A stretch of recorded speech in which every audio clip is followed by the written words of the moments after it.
प्रशासनाचा गलताल कारभार आज पाहता इकडं 25,000 पाणी वाचाय नाही आणि लाईट ते 4 ते 5 तास आहे बघ.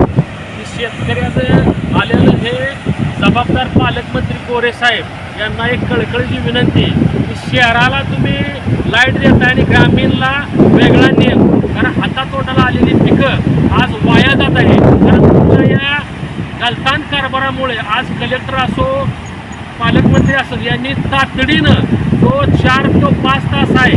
कारण का आज महाराष्ट्रात कुठंच असं नाही की 8 ते 10 तास लाईट मिळावं शेतकऱ्याला.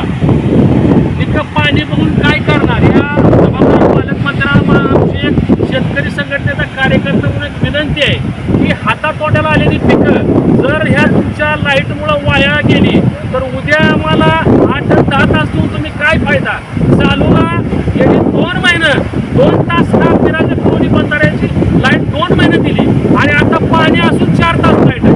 ही कुणीकडे थांबलं पाहिजे.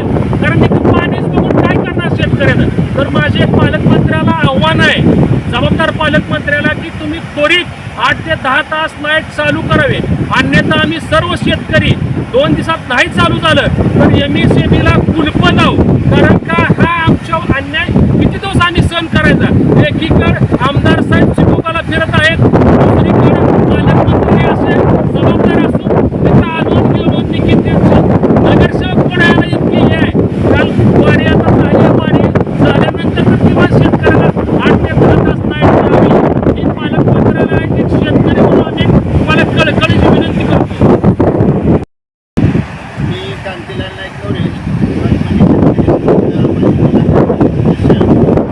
महाराष्ट्र शासनाची अशी अवस्था झाली की आंधळं नसते आणि कुत्रं पिकत आहे किंवा आंधळीच्या वरात बाहेरच्या घरात असं झालं आहे. कारण ज्यावेळेला भीमा नदीत पाणी नव्हतं त्यावेळेला मागच्या 2-3 महिन्यापूर्वी जंगलला सुद्धा पाणी सोडलं होतं आणि भीमा नदीत पाणी उपलब्ध होतं.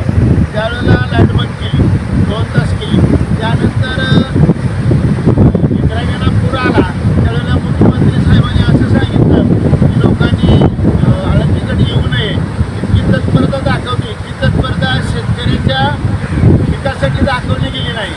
गेल्या 2 महिन्यापासून 1.5 महिन्यापासून उलटी धरणामध्ये साधारण 50 TMC किंवा 50% पाणी आहे. आता सध्या जर 80% भरलं आहे तरीसुद्धा सोलापूर जिल्ह्यातील पाऊस नसल्यामुळं नदीकाठचा जो विद्युत पुरवठा आहे जो कलेक्टरच्या आदेशानं किंवा वरिष्ठ पातळीवरून जो निर्णय झाला तो 5 तास चालू झाला. 8 तास सध्याच्याला नाही. साधारण 15 दिवस झाला आम्ही प्रयत्न करतो आहे तरीसुद्धा नदीकाठचा जो विद्युत पुरवठा आहे तो 5 तास आहे. त्या ठिकाणी नदी भरून चाललेली आहे. साधारण 15 ते 20 हजार क्युसेसनं पाणी आमच्या बंधाऱ्यातनं वाहत आहे.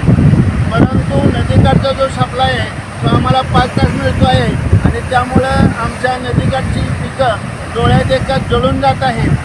पाणीच देणं शक्य नाही कारण लाईटच नाही तर पाणी कसं देणार आहे. आम्ही आज कलेक्टर ऑफिसला ईमेलद्वारे एक पत्र पाठवलेलं आहे.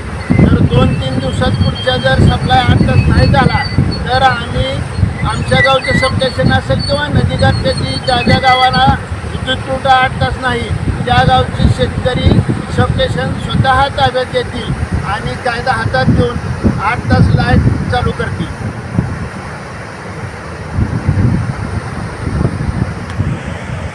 बेधडक आणि रोखठोक बातम्या पाहण्यासाठी करकम सुपरफास्ट न्यूज चॅनलला सबस्क्राईब करा व बेल आयकॉनवरती क्लिक करून नोटिफिकेशन ऑन करा.